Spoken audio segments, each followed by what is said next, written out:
नमस्कार सभी साथियों को स्वागत करता हूँ सभी का इस यूट्यूब चैनल पर जिसका नाम है स्टडी विद पीएन लोधा। साथियों, रीट मेंस एग्जाम फरवरी 2023 के लिए कर्मचारी चयन बोर्ड के द्वारा जो पूर्व परीक्षाओं में प्रश्न पूछे गए हैं उनसे प्रश्न लेकर आया हूँ, जिसके अंतर्गत जो ग्राम विकास अधिकारी की भर्ती हुई थी और जो पटवारी की जो भर्ती हुई थी, इन दोनों ही भर्तियों में जो राजस्थान जीके के प्रश्न पूछे गए थे, उन प्रश्नों को हम आज इस वीडियो के माध्यम से हल करने वाले हैं, जो कि लेवल 1 के लिए और लेवल 2 के लिए बेहद उपयोगी रहेंगे।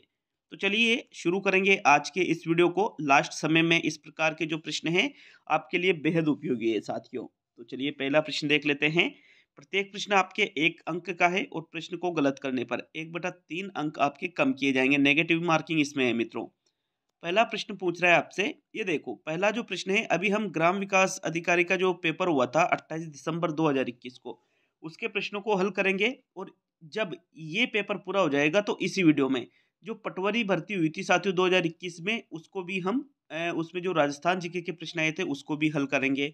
तो देखो, ग्राम विकास अधिकारी के अंतर्गत जो पहला प्रश्न यहाँ पूछा गया था वो क्या है, किस लोक नृत्य में ढपली, घुरालियों, खंजरी, पुंगी वाद्य यंत्रों का प्रयोग किया जाता है? कच्ची घोड़ी, कालबेल या अग्नि नृत्य या गेर नृत्य? तो यहाँ पर कुछ वाद्य यंत्रों के नाम हैं, जैसे कि ढपली एक वाद्य यंत्र है। ढपली आपने वो गाना सुना होगा, ढपली वाले ढपली बजा, वही वाली ढपली, ठीक है।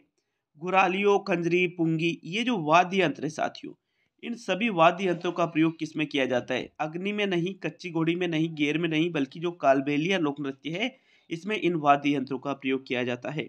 तो दूसरा विकल्प आपके पहले प्रश्न का सही उत्तर है। प्रश्न संख्या 2 की ओर बढ़ेंगे। दूसरा प्रश्न है आपके, इनमें से कौन सा सुमेलित नहीं है? जो सुमेलित नहीं है उसका चयन आपको दूसरे प्रश्न में करना है। पहला विकल्प कह रहा है अवनी लेखरा भारोत्तोलन। सेकंड है अपूर्वी चंदेला निशानेबाजी। थर्ड है अर्जुन लाल जाट नौकायान। और फोर्थ है देवेंद्र झांझड़िया भाला फेंक। एक तरफ आपके यहाँ खिलाड़ी दे रखे हैं और एक तरफ उनसे संबंधित खेल दे रखे हैं। अब जो इनमें से सुमेलित नहीं लगता है, मतलब जो गलत लगता है, वो आपको दूसरे पृष्ठ में देखना है।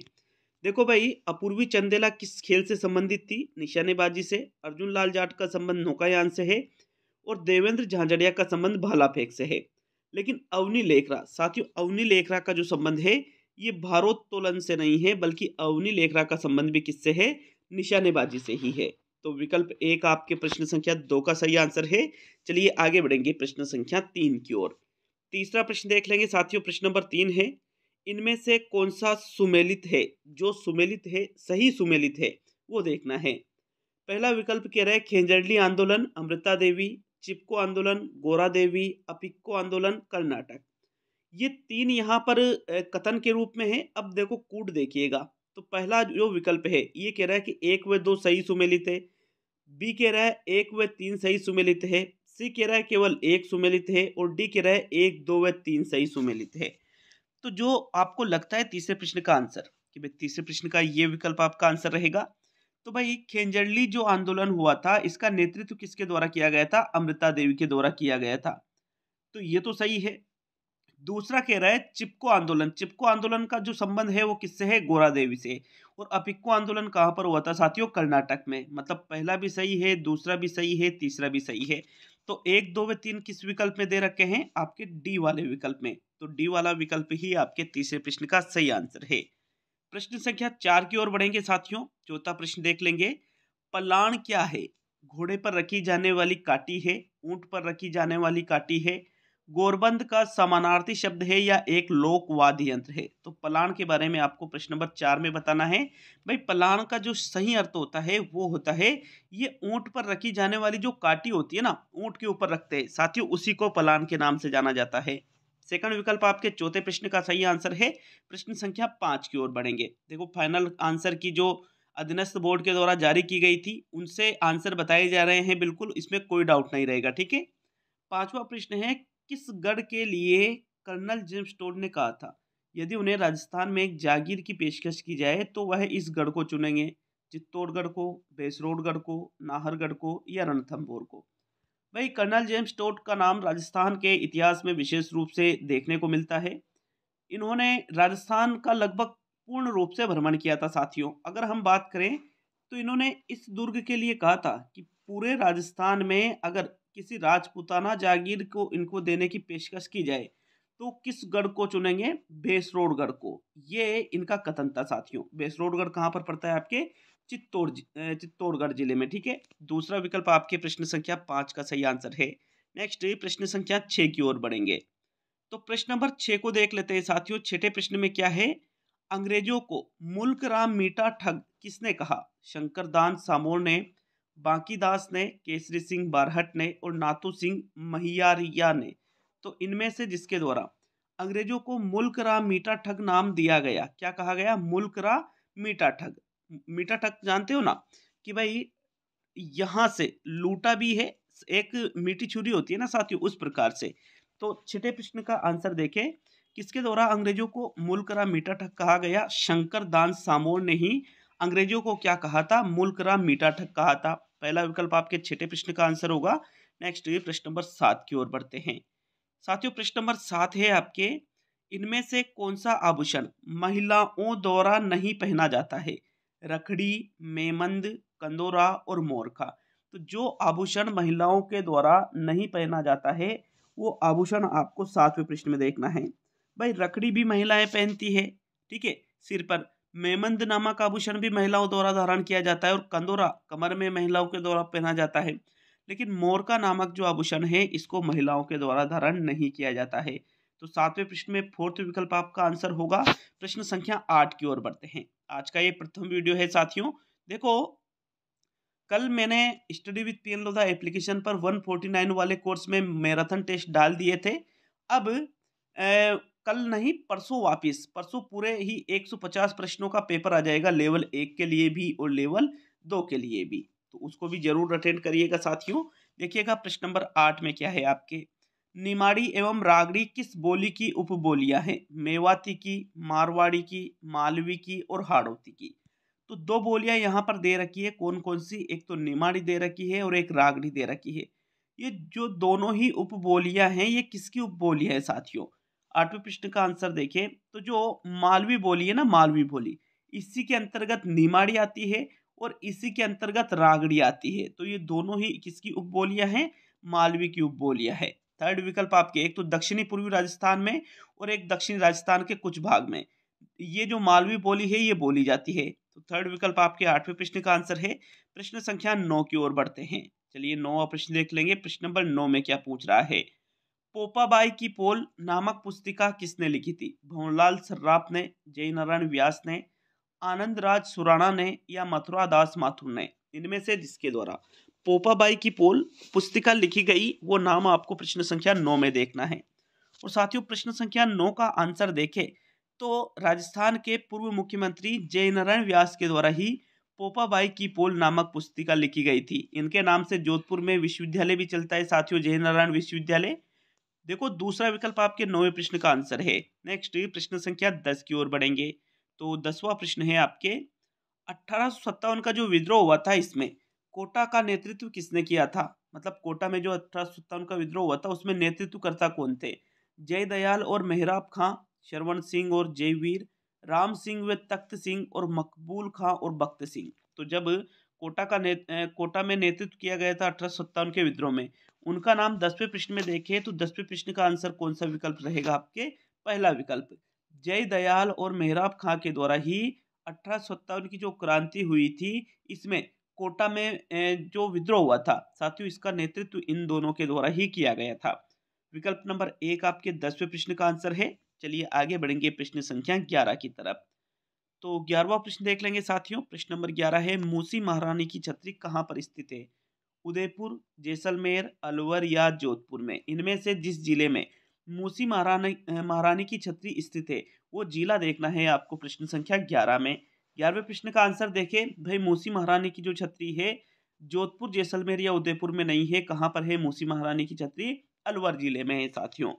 थर्ड विकल्प आपके 11वें प्रश्न का आंसर है। चलिए आगे बढ़ेंगे प्रश्न संख्या 12 की तरफ। तो 12वां प्रश्न देख लेते हैं। प्रश्न नंबर 12 है, किस रम्मत कलाकार ने महात्मा गांधी को स्वतंत्र बावनी पुस्तक भेंट की थी? तेज कवि जैसलमेरी ने, तुलसीराम ने, फागू महाराज ने या सुआ महाराज ने। तो इनमें से जिनके द्वारा महात्मा गांधी को स्वतंत्र बावनी पुस्तक भेंट की गई थी साथियों, वो रम्मत कलाकार देखना है आपको 12वें पृष्ठ में। देखिएगा बहुत ही इंपॉर्टेंट क्वेश्चन है सारे के सारे, क्योंकि प्रश्न बहुत ज़्यादा मात्रा में रिपीट होने वाले हैं आपके जो अधीनस्थ बोर्ड के जो पुराने पेपर है ना उनसे। तो 12वें प्रश्न का आंसर देख लेते हैं भाई। 12वें प्रश्न में जो विकल्प नंबर 1 है आपके, तेज कवि जैसलमेरी, इनके द्वारा ही महात्मा गांधी को स्वतंत्र बावनी पुस्तक भेंट की गई थी साथियों। पहला विकल्प आपके प्रश्न संख्या 12 का सही उत्तर है। आगे बढ़ेंगे प्रश्न संख्या 13 की तरफ। तो 13वां प्रश्न देख लेते हैं। प्रश्न नंबर 13 है, 13 ताली नृत्य में किस लोक देवता का यशोगान किया जाता है? देव नारायण जी का, तेजा जी का, रामदेव जी का और पाबू जी का। तो एक नृत्य होता है 13 ताली नृत्य, और 13 ताली नृत्य जो है इसमें जिन लोक देवता का यशोगान किया जाता है साथियों, उनके गुणों को बताया जाता है, वो इनमें से कौन से लोक देवता हैं? रामदेव जी। बिल्कुल थर्ड विकल्प आपके 13वें प्रश्न का सही आंसर है। रामदेव जी की अगर हम बात करें तो कामड़िया जो पंथ है इसकी स्थापना किसके द्वारा की गई थी साथियों? रामदेव जी के द्वारा ही की गई थी। पोखरण रुणेचा जैसलमेर में साथियों इनका प्रमुख स्थल है। तो थर्ड विकल्प आपके 13वें प्रश्न का आंसर है। चलिए आगे बढ़ेंगे प्रश्न संख्या 14 की तरफ। 14वां प्रश्न देख लेंगे साथियों। कौन सा आभूषण और अंग सुमेलित नहीं है?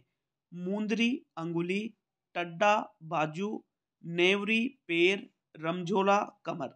तो देखो एक तरफ ये आभूषण है और एक तरफ की भाई ये आभूषण शरीर के इस अंग में धारण किए जाते हैं।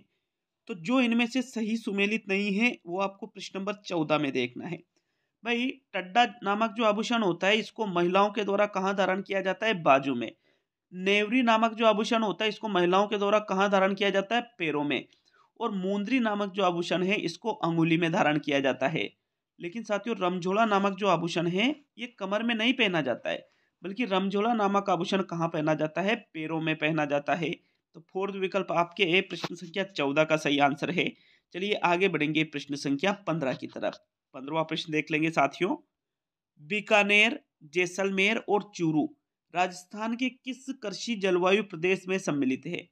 अंतः प्रवाह शुष्क खंड, पश्चिमी शुष्क मैदान, अति शुष्क आंशिक सिंचित और उत्तरी पश्चिमी सिंचित मैदान। देखो 3 जिलों की बात की जा रही है। कौन कौन से जिलों की? एक तो बीकानेर जिले की, एक जैसलमेर जिले की और एक चूरू जिले की। तीनों ही जो है ये अति शुष्क आंशिक सिंचित, उत्तर पश्चिमी सिंचित, पश्चिमी शुष्क मैदान या अंतःप्रवाह शुष्क खंड, इनमें से किस में आएंगे साथियों? तो भाई ये पश्चिमी शुष्क मैदान ये हो सकता है क्या? भाई बीकानेर, चूरू और जैसलमेर। तो साथियों इन जिलों में आपको भी पता है कि भाई जैसलमेर जिला सबसे ज्यादा शुष्क है, फिर बीकानेर चूरू ये बहुत ज्यादा शुष्क जिले हैं साथियों। तो फिर अंतःप्रवाह शुष्क खंड तो नहीं आएगा इसमें। उत्तरी पश्चिमी सिंचित मैदान में तो ये आएंगे ही नहीं किसी भी प्रकार में। दूसरा या तीसरा 15वें प्रश्न का आंसर रहेगा आपके अति शुष्क आंशिक सिंचित, इसके अंतर्गत प्रश्न संख्या 15 में, क्योंकि अति शुष्क में जैसलमेर आ रहा है, फिर बीकानेर चूरू आंशिक सिंचित के अंतर्गत आ जाते हैं साथियों। तो थर्ड विकल्प आपके प्रश्न 15 का सही उत्तर है। चलिए आगे बढ़ेंगे प्रश्न संख्या 16 की तरफ। 16वां प्रश्न देख लेते हैं।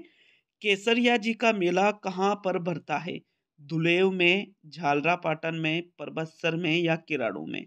इनमें से केसरिया जी के मेले के बारे में आपको 16वें प्रश्न में देखना है कि भाई जो केसरिया जी का मेला है ये राजस्थान में कहाँ पर भरता है। तो साथियों 16वें प्रश्न का आंसर क्या रहेगा आपके? जो पहला विकल्प है धुलेव में ही केसरिया नाथ जी का मेला भरता है। धुलेव कहाँ पर पड़ता है? आपके उदयपुर जिले में पड़ता है। कौन से जिले में? उदयपुर जिले में। विकल्प नंबर आपका जो 1 है प्रश्न संख्या 16 का सही आंसर है। चलिए प्रश्न संख्या 17 की ओर बढ़ेंगे। तो 17वां प्रश्न देख लेते हैं। अच्छा मैंने बता दिया ना कि दुलोव कहाँ पड़ता है? आपके उदयपुर में। 17वां प्रश्न है, इनमें से सुमेलित मंदिर और स्थान कौन सा नहीं है? मतलब ये आपके आगे मंदिर है और बाद में कि ये स्थान दे रखे कि ये मंदिर यहाँ स्थित है। तो इनमें से जो सुमेलित आपको नहीं लगता है वो आपको 17वें प्रश्न में देखना है। सिरे मंदिर जालोर में, त्रिपुरा सुंदरी माता मंदिर तिलवाड़ा बाड़मेर में, सुंदा माता मंदिर भीनमाल जालोर में और विभीषण का मंदिर केतुन कोटा में।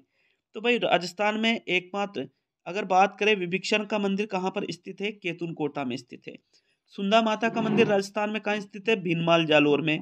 तो पहला या दूसरा दोनों में से एक विकल्प आपके असुमिलित है साथियों, और वही आपका आंसर होगा। तो 17वें प्रश्न का आंसर देखें, जो दूसरा विकल्प है त्रिपुरा सुंदरी माता का मंदिर, ये तिलवाड़ा बाड़मेर में नहीं पड़ता है, बल्कि त्रिपुरा सुंदरी माता का मंदिर कहाँ पर पड़ता है, आपके बांसवाड़ा जिले में पड़ता है।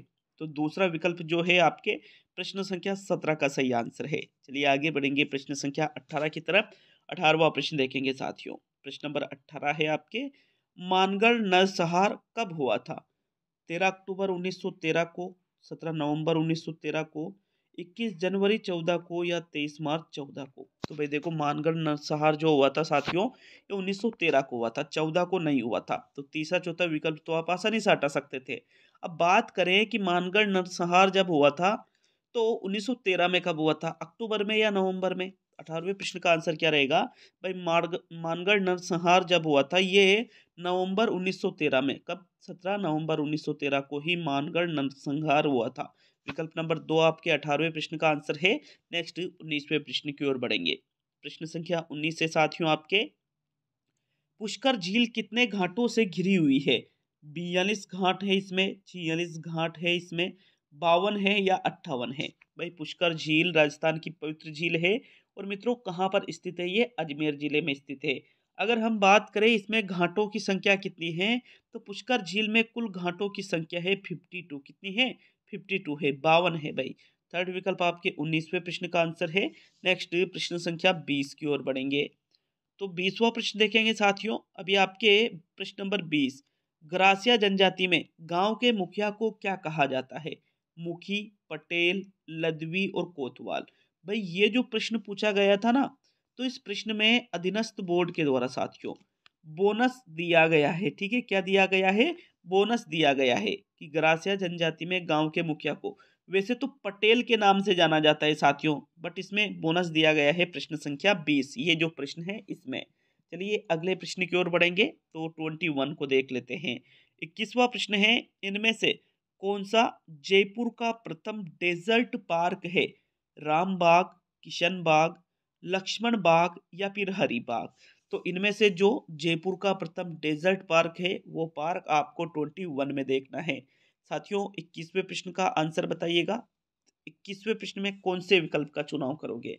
तो भाई जो जयपुर का प्रथम डेजर्ट पार्क है वो इनमें से कौन सा है? किशन बाग है। दूसरा विकल्प आपके 21 का सही आंसर है। चलिए आगे बढ़ेंगे 22 की तरफ। तो 22वां प्रश्न देख लेते हैं। राजस्थान में छावनी मंडल की स्थापना कहाँ की गई थी? चित्तौड़गढ़ में, भिवाड़ी में, ब्यावर में या नसीराबाद में? तो इनमें से जिस स्थान पर राजस्थान में छावनी मंडल की स्थापना की गई थी साथियों, वो स्थान आपको प्रश्न संख्या 22 में बताना है। और भाई 22वें प्रश्न का आंसर देखें तो कौन सा विकल्प आपका सही रहेगा? जो चौथा विकल्प है, बिल्कुल नसीराबाद में ही छावनी मंडल की स्थापना की गई थी साथियों। फोर्थ विकल्प 22 का सही उत्तर है। अब 23वें प्रश्न को देखेंगे। तो चलिए 23 को देख लेते हैं साथियों। प्रश्न संख्या 23 है, राजस्थान लोकायुक्त और उप लोकायुक्त अधिनियम को राष्ट्रपति की स्वीकृति कब प्राप्त हुई थी? 1973 में, 77 में, 1983 में या 1985 में? तो भाई राजस्थान लोकायुक्त और उप लोकायुक्त अधिनियम को राष्ट्रपति की जो स्वीकृति है ये जब प्राप्त हुई थी, वो कब प्राप्त हुई थी आपके? तो प्रश्न संख्या 23 का आंसर देखे साथियों। 23 में जो आपके पहला विकल्प है ये आपका सही आंसर होगा। 1973 में ये स्वीकृति राष्ट्रपति से प्राप्त हुई थी। तो पहला विकल्प आपके 23 का सही आंसर है। चलिए आगे बढ़ते हैं। आगे बढ़ेंगे साथियों। देखो ये 23 ही प्रश्न उनमें बिल्कुल एग्जाम के लायक आपके दे रखे थे, जो आपके सिलेबस के हिसाब से है। ठीक है, अब अगर हम बात करें तो अब जो अगला पेपर है आज के इस वीडियो में, अगला पेपर हम पटवारी भर्ती परीक्षा 2020 जिसका एग्जाम हुआ था 23 अक्टूबर 2021 को। भाई भर्ती परीक्षा 2020 की थी लेकिन एग्जाम हुआ था 2021 को 23 अक्टूबर को, मतलब 2022 से कुछ समय पहले ही।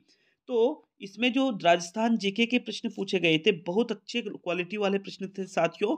देखिएगा प्रश्नों को पूरा ही हल करके जाइएगा। एक साथ एक ही वीडियो में आपको दो दो पेपर हल करवाए जा रहे हैं। तो अगर आपको अच्छा लगे वीडियो को लाइक शेयर भी जरूर करके जाइएगा साथियों, क्योंकि मेहनत की जा रही है तो आप भी थोड़ा बहुत सपोर्ट कर दिया करो।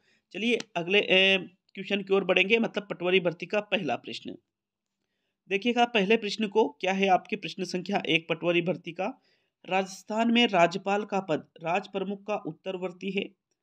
30 मार्च 1949 को जब वृहत राजस्थान का गठन किया तब राज प्रमुख किसे बनाया गया था? सवाई जय सिंह को, सवाई मान सिंह को, महाराव भीम सिंह को और महाराणा भूपाल सिंह को? देखो पहले प्रश्न में यहाँ पर प्रश्न किस प्रकार से पूछा गया है, इस चीज को गौर फरमाइएगा कि राजस्थान में राज्यपाल का जो पद है वर्तमान में, भाई भारत का अगर मुख्य ये देखें कि भाई भारत का पहला व्यक्ति किसे माना जाता है, तो राष्ट्रपति को। उसी प्रकार राज्य का पहला व्यक्ति राज्यपाल को माना जाता है साथियों। और ये राज्यपाल का जो पद है ये राज प्रमुख का उत्तरवर्ती है। पहले राज्यपाल का पद नहीं था, इसकी जगह था राज प्रमुख। तो अब वर्तमान में तो क्या राज्यपाल है राज प्रमुख की जगह। लेकिन 30 मार्च 1949 को जब वृहत राजस्थान का गठन किया गया था साथियों, तो राज प्रमुख इनमें से किसको बनाया गया था, सवाई मानसिंह को बनाया गया था, जयपुर के। ठीक है, विकल्प 2 आपके प्रश्न संख्या 1 का सही उत्तर है। नेक्स्ट दूसरे प्रश्न की ओर बढ़ेंगे साथियों। दूसरा प्रश्न है आपके, इनमें से कौन सा युग्म सुमेलित नहीं है। मीनाकारी जयपुर, अजरक प्रिंट सांगानेर, टेराकोटा शिल्प मोलेला और थेवा कला प्रतापगढ़। तो इनमें से जो युग्म सुमेलित नहीं है वो युग्म आपको प्रश्न संख्या 2 में देखना है साथियों। दूसरे प्रश्न का उत्तर देख लेते हैं। भाई मीनाकारी कहाँ की प्रसिद्ध है, जयपुर की। थेवा कला कहाँ की प्रसिद्ध है, प्रतापगढ़ की। और टेराकोटा शिल्प कहाँ का प्रसिद्ध है, मोलेला राजसमंद का। अजरक प्रिंट सांगानेर का नहीं, अजरक प्रिंट कहाँ का है साथियों, बाड़मेर का प्रसिद्ध है। तो फिर आपके जो दूसरा विकल्प है ये क्या है, असुमेलित है, सुमेलित नहीं हो रहा है ये। तो इसी वजह से दूसरा विकल्प आपके दूसरे प्रश्न का सही आंसर है। नेक्स्ट प्रश्न संख्या 3 की ओर बढ़ेंगे साथियों। तो चलिए तीसरे प्रश्न को देख लेते हैं। तीसरा प्रश्न है, इनमें से कौन सा सही सुमेलित नहीं है। भटनेर दुर्ग हनुमानगढ़ में, मैनाल अजमेर में, ओसिया जोधपुर में और केला देवी का मंदिर करौली में। तो इनमें से जो सही सुमेलित नहीं है वो आपको तीसरे प्रश्न में देखना है। भाई देखिएगा, पहला विकल्प कह रहा है भटनेर दुर्ग राजस्थान में कहाँ पर पड़ता है, हनुमानगढ़ में। बिल्कुल पहला विकल्प सुमेलित है। दूसरा मैनाल अजमेर में नहीं है, गलत। मैनाल तो चित्तौड़, तो ये आपके गलत हो गया भाई। दूसरा विकल्प सही सुमेलित नहीं है, ये आपका आंसर होगा। ओसिया कहाँ पर पड़ता है, जोधपुर में। और केला देवी का मंदिर राजस्थान में कहाँ है, करौली में है साथियों। तो ओनली दूसरा ही विकल्प आपके तीसरे प्रश्न का आंसर है। नेक्स्ट प्रश्न संख्या 4 की ओर बढ़ेंगे। चौथा प्रश्न है, सन 1903 में किसने अपने जागीर में चौरी कर लगाया जिसे प्रत्येक को अपनी पुत्री के विवाह पर देना होता था। राव कृष्ण सिंह ने यह किया, राव पृथ्वी सिंह ने यह किया, केसरी सिंह ने यह किया या भूप सिंह ने यह किया। तो भाई 1903 की बात है, चौरी कर लगाया गया था जनता के ऊपर कि कोई भी अपनी पुत्री का विवाह करता है तो उसमें चौरी कर देना होगा भाई शासक को। तो साथियों ये कार्य करने वाला इनमें से कौन था, राव कृष्ण सिंह था। विकल्प 1 आपके चौथे प्रश्न का सही आंसर है। नेक्स्ट प्रश्न संख्या 5 की ओर बढ़ते हैं। और चौरी कर के रूप में 5 रुपए की राशि निर्धारित की गई थी साथियों। 1903 में 5 रुपए कितनी बड़ी कीमत होती थी, आप सोच के देखो उस चीज को। प्रश्न नंबर 5 की ओर बढ़ेंगे। तो चलिए पांचवा प्रश्न देख लेते हैं। चित्तौड़ के विजय स्तंभ के बारे में निम्न तथ्यों को पढ़िए। यह प्रसिद्ध है कि इसे महाराणा कुंभा ने बनवाया था। इसकी कुल 11 मंजिलें हैं। इसमें जेता की मूर्ति उत्कीर्ण है। ये 3 कथन है साथियों। अब आपको ये देखना है कि भाई इनमें से कौन सा सत्य है। तो पहला विकल्प कह रहा है 1, 2 व 3 सत्य है। दूसरा कह रहा है 1 व 2 सत्य है। तीसरा कह रहा है 2 व 3 सत्य है। और चौथा कह रहा है 1 व 3 सत्य है। तो भाई देखो, अगर बात करें तो चित्तौड़ का जो विजय स्तंभ है निर्माण किसके द्वारा करवाया गया था साथियों, इसका महाराणा कुंभा के द्वारा करवाया गया था। तो ये तो सत्य है। दूसरा कह रहा है कि इसकी कुल 11 मंजिलें हैं, तो ये गलत है। क्यों, क्योंकि विजय स्तंभ की टोटल मंजिलें कितने हैं, 9 हैं। तीसरा कह रहा है इसमें जेता की मूर्ति उत्कीर्ण है, ये भी सत्य है। तो पहला सत्य, दूसरा सत्य, तीसरा सत्य। तो 1 व 3 सत्य कहाँ दे रखे, चौथे विकल्प में। तो चौथा ही विकल्प आपके प्रश्न नंबर 5 का सही आंसर है। नेक्स्ट प्रश्न संख्या 6 की ओर बढ़ेंगे। छठा प्रश्न देख लेते हैं। प्रश्न नंबर 6 है, इनमें से कौन से राजस्थान के संलग्न जिले हैं। झालावाड़, बूंदी, टोंक, सिरोही, पाली, जालोर, चूरू, झुंझुनू, जयपुर और सिरोही, बाड़मेर, जैसलमेर। भाई संलग्न जिले, आपस में मिले हुए जिले। तो भाई सिरोही, बाड़मेर, जैसलमेर। सिरोही कहीं से कहीं तक जैसलमेर से नहीं मिल रहा है, गलत हो गया। फिर झालावाड़ कहीं से कहीं तक टोंक से नहीं मिल रहा है, गलत हो गया। सिरोही, पाली, जालोर या चूरू, झुंझुनू, जयपुर। साथियों इनमें से जो संलग्न जिले हैं वो कौन से हैं, सिरोही, पाली और जालोर, तीनों ही यहाँ पर संलग्न जिले हैं। तो दूसरा विकल्प आपके प्रश्न संख्या 6 का सही आंसर है भाई। प्रश्न नंबर 7 की ओर बढ़ेंगे। 7वां प्रश्न देख लेते हैं। प्रश्न नंबर 7 है, मध्यकालीन मेवात के प्रसिद्ध संत इनमें से कौन से थे। चरणदास जी, लालदास जी, हरिराम दास जी और सुंदरदास जी। तो जो मध्यकालीन मेवात के प्रसिद्ध संत थे वो आपको प्रश्न नंबर 7 में देखना है। और इनमें से मध्यकालीन मेवात के प्रसिद्ध संत कौन थे साथियों, लालदास जी थे। दूसरा विकल्प आपके 7वें प्रश्न का आंसर है। नेक्स्ट 8वें प्रश्न की ओर बढ़ते हैं। तो चलिए 8वां प्रश्न देख लेंगे। प्रश्न नंबर 8 है, जनगणना 2011 के अनुसार इनमें से राजस्थान के कौन से जिले में अधिकतम जनजाति जनसंख्या है? उदयपुर, जयपुर, बीकानेर और कोई नहीं, तो कोई नहीं को हटा दो। भाई अधिकतम जनसंख्या नहीं पूछी है, पूछा है अधिकतम जनजाति जनसंख्या। प्रश्न को पढ़ करके समझ करके उत्तर देना है साथियों। 8वें प्रश्न का उत्तर देख लेते हैं। 8वें प्रश्न में आपके कौन सा विकल्प सही रहेगा? जनगणना 2011 के अनुसार राजस्थान का वह जिला जिसमें अधिकतम जनजाति जनसंख्या है, कौन सा है? उदयपुर जिला है। जयपुर नहीं है साथियों, उदयपुर है वो। 8वें प्रश्न का बिल्कुल पहला विकल्प आपका आंसर है। नेक्स्ट प्रश्न संख्या 9 की ओर बढ़ते हैं। 9वां प्रश्न पूछ रहा है, निम्न युद्ध राजस्थान के इतिहास में सीमा चिन्ह है। खानवा का युद्ध है, भटनेर का युद्ध है, सुमेलगिरी का युद्ध या गिरी सुमेल का युद्ध है और हल्दी घाटी का युद्ध है। अब आगे देखिएगा, इन युद्धों की सही तिथि क्रम में रखते हुए सही उत्तर का चयन कीजिए। पहला विकल्प है 1 2 3 4, बी है 2 1 3 4, सी है 1 2 3 4, सॉरी 1 2 4 3 और डी है 1 3 4 2। देखिएगा साथियों, ये जो युद्ध हुए थे, अगर आपको इनकी तिथियां पता है तो इस प्रश्न का आंसर देने में आपके कोई दिक्कत नहीं आएगी। 9वें प्रश्न का आंसर देखें तो भाई इनमें से सबसे पहला युद्ध कौन सा हुआ था? भटनेर का युद्ध हुआ था। भटनेर के युद्ध के बाद में दिए गए विकल्पों में से खानवा का युद्ध हुआ था, फिर सुमेल गिरी सुमेल का युद्ध हुआ था और फिर हल्दी घाटी का युद्ध हुआ था।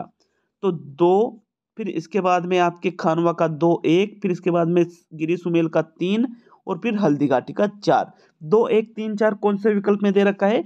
बी वाले विकल्प में दे रखा है साथियों। बी वाला विकल्प ही आपके 9वें प्रश्न का सही उत्तर है। देखिएगा, इन युद्धों की अगर हम तिथियों की बात करें सन की, तो भटनेर का जो युद्ध हुआ था ये हुआ था सन 1398 ईस्वी में। फिर खानवा का युद्ध हुआ था आपके 16 मार्च 1527 को। गिरी सुमेल का युद्ध हुआ था 1544 को और हल्दी घाटी का युद्ध हुआ था 1576 को। क्लियर है सभी के? यहाँ पर आपके प्रश्न संख्या 9 में कौन सा विकल्प सही रहेगा? ओनली बी वाला विकल्प ही आपका आंसर होगा। चलिए 10वें प्रश्न की ओर बढ़ते हैं। तो प्रश्न संख्या 10 पूछ रहा है साथियों आपसे, इनमें से कौन से राजपूत सरदार हल्दी घाटी के युद्ध में राणा प्रताप के पक्ष में लड़े थे? राम सिंह तंवर, बिदा झाला, रावत कृष्णदास चुंडावत और माधो सिंह कछवाहा। ये 4 यहाँ पर राजपूत सरदार दे रखे हैं। अब ए वाला विकल्प कह रहा है 2 व 4, बी वाला कह रहा है 1 2 3 4, सी वाला कह रहा है 1 2 व 3 और चौथा कह रहा है 1 व 3। तो भाई माधो सिंह कछवाहा तो नहीं लड़े थे। किसकी तरफ से? आपके जो महाराणा प्रताप थे इनकी तरफ से। ठीक, तो इनको हटा दो। राम सिंह तंवर भी इनके पक्ष में लड़े थे, बिदा झाला भी इनके पक्ष से थे और रावत कृष्णदास चुंडावत भी इनके पक्ष से थे। तो 1 2 व 3 बिल्कुल सी वाला विकल्प आपके प्रश्न नंबर 10 का सही आंसर है साथियों। चलिए आगे बढ़ेंगे प्रश्न संख्या 11 की तरफ। 11वां प्रश्न देख लेते हैं मित्रों। 11वां प्रश्न है, तेजाजी के जन्म स्थल का नाम है खरनाल, आसिंद, कोल्लू और ददरेवा। इनमें से तेजाजी के जन्म स्थल का नाम आपको प्रश्न नंबर 11 में देखना है। भाई देखो 23 प्रश्न तो हमने पहले वाले टेस्ट में किए इसी वीडियो में, और 20 प्रश्न यहाँ पर हल करने वाले हैं। तो 20 + 23 43 प्रश्नों को हम हल करेंगे साथियों। इन 43 प्रश्नों में क्वालिटी वाली चीजें आपको जरूर देखने को मिले होगी। एक ही वीडियो में 2 पेपर आपको सोल्व करवाए गए हैं। तो निश्चित रूप से कमेंट करके जाना कि 43 में से कितने प्रश्नों को सही किया है, और इससे ज्यादा लेवल किसी भी हालत में आपके एग्जाम का नहीं रहने वाला है। देखो तेजाजी के जन्म स्थल का आपको नाम बताना है। तो 11वें प्रश्न का आंसर देख लेते हैं। 11वें प्रश्न में जो विकल्प नंबर 1 है खरनाल, नागौर में पड़ता है, ये बिल्कुल यही तेजाजी के जन्म स्थल का नाम है। प्रथम विकल्प आपके 11वें प्रश्न का बिल्कुल सही आंसर है। नेक्स्ट प्रश्न संख्या 12 की ओर बढ़ेंगे। 12वां प्रश्न देख लेंगे साथियों। प्रश्न नंबर 12 है, फूलडोल उत्सव मनाया जाता है किसके द्वारा? वल्लभ पंत द्वारा, राम स्नेही पंत के द्वारा, सतनाम पंत के द्वारा या परिणामी पंत के द्वारा। तो इनमें से जो फूलडोल महोत्सव है, जिस संप्रदाय या पंथ के द्वारा फूलडोल महोत्सव मनाया जाता है, उस संप्रदाय आपको 12वें प्रश्न में देखना है। भाई प्रश्न नंबर 12 में जो विकल्प नंबर 2 है, राम स्नेही पंथ के द्वारा ही फूलडोल उत्सव मनाया जाता है। दूसरा विकल्प आपके प्रश्न 12 का सही आंसर है। नेक्स्ट आगे बढ़ेंगे साथियों प्रश्न संख्या 13 की तरफ। 13वां प्रश्न देख लेते हैं। प्रश्न नंबर 13 में है आपके, मुंडियारी ख्यात विषय है बूंदी के हाड़ा का, मेवाड़ के सिसोदिया, मारवाड़ के राठौड़ों का या सिरोही के चौहानों का। तो मुंडियारी ख्यात जो विषय है इसका संबंध किन से है? बूंदी, मेवाड़, मारवाड़ या सिरोही, कौन से राज्य से है साथियों? 13वें प्रश्न का आंसर देखें तो भाई आपके प्रश्न संख्या 13 में मुंडियारी जो ख्यात विषय है ये मारवाड़ के राठौड़ों से संबंधित है साथियों। थर्ड विकल्प आपके प्रश्न नंबर 13 का सही उत्तर है। चलिए आगे बढ़ेंगे प्रश्न संख्या 14 की तरफ। तो 14वां प्रश्न देख लेंगे साथियों। प्रश्न नंबर 14, राजस्थान सूचना आयोग की स्थापना कब हुई थी? जून 2004 को, अप्रैल 2006 को, मई 2008 को या अप्रैल 2009 को? तो इनमें से जब राजस्थान सूचना आयोग की स्थापना हुई थी वो सन आपको बताना है, सन के साथ महीना भी दे रखा है यहाँ पर। तो हालांकि 4, 6, 8, 9 अगर आपको सन भी याद है तो भी कोई दिक्कत वाली बात नहीं, क्योंकि चारों ही सन अलग अलग है। 14वें प्रश्न का आंसर देखे साथियों, तो सन 2006 में, कब? अप्रैल में राजस्थान सूचना आयोग की स्थापना की गई थी। दूसरा विकल्प आपके 14वें प्रश्न का आंसर होगा। आगे बढ़ते हैं प्रश्न संख्या 15 की तरफ। 15वां प्रश्न देख लेते हैं। राजस्थान के एकीकरण से संबंधित तिथियां असंगत है। राजस्थान का जो एकीकरण हुआ था टोटल 7 चरणों में हुआ था। इसमें द्वितीय चरण 25 मार्च 1948, तृतीय चरण 25 मार्च 1949, चतुर्थ चरण 30 मार्च 49 और पंचम चरण 25 मई 1949। तो जो राजस्थान का एकीकरण हुआ था इससे संबंधित जो तिथियां असंगत मतलब गलत है। तो 3 तो संगत है, 1 असंगत है साथियों। जो असंगत या गलत है वही आपको प्रश्न नंबर 15 में देखना है। और भाई देखो, पंचम चरण की बात करें तो राजस्थान का पंचम चरण आया था 15 मई 1949 को।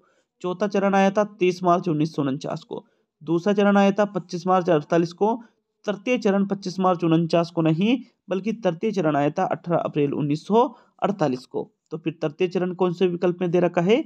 दूसरे विकल्प में दे रखा है साथियों। दूसरा विकल्प ही आपके प्रश्न 15 का सही आंसर है। नेक्स्ट ये प्रश्न नंबर 16 की ओर बढ़ेंगे।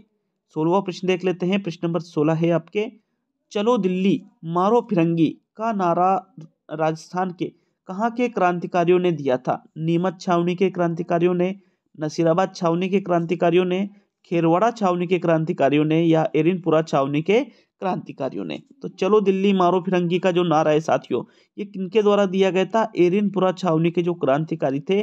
बहुत ही प्रसिद्ध नारा है ये चलो दिल्ली मारो फिरंगी वाला।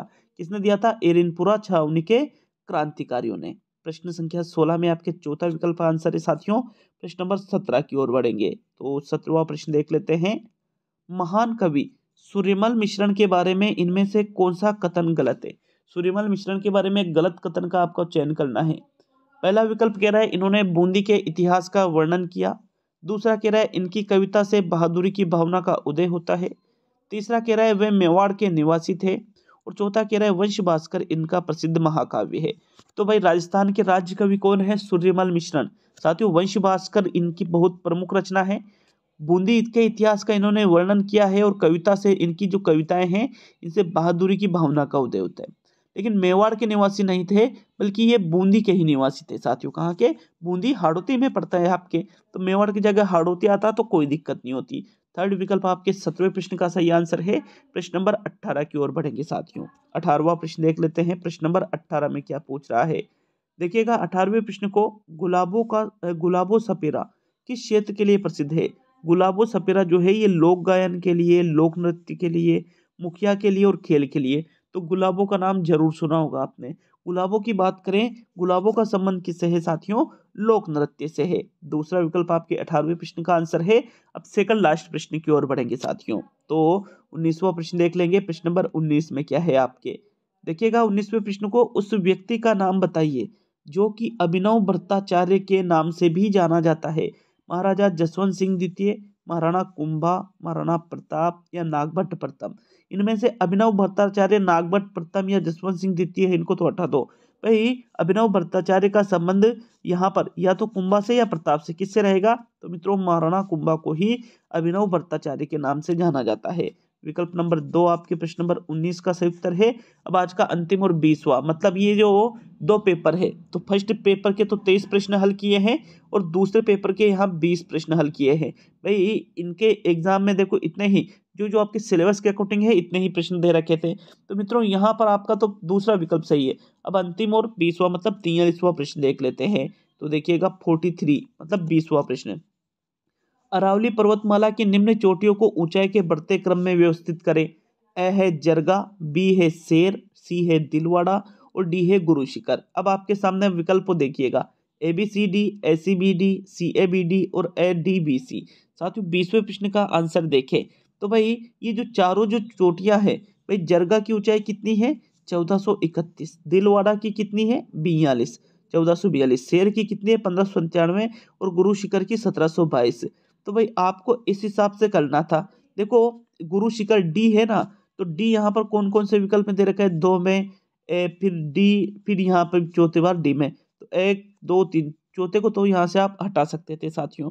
20वें प्रश्न का आंसर देखें तो सबसे छोटी जो पर्वत चोटी है वो कौन सी है, इनमें से जरगा है साथियों। ए, ठीक है, ए यहाँ भी ए दे रखा है तो इसको भी हटा दो। फिर इसके बाद में कौन सी आती है, दिलवाड़ा आती है, तो सी, ये सी, ठीक है। फिर इसके बाद में आती है शेर, इसके बाद में आती है गुरु शिखर, तो ए सी बी डी बिल्कुल दूसरा विकल्प जो है प्रश्न नंबर 20 का सही उत्तर है। तो ये क्लियर होता है आज का पेपर, 2 मॉडल पेपर हल किए हैं। अब अगला वीडियो भी आएगा साथियों शैक्षिक परिदृश्य और तकनीकियों से संबंधित, और उसके बाद में एक विद्यालय विषय का भी एक टेस्ट अपलोड किया जाएगा। तो मिलते हैं जल्द ही अगले वीडियो में। बहुत बहुत धन्यवाद सभी का।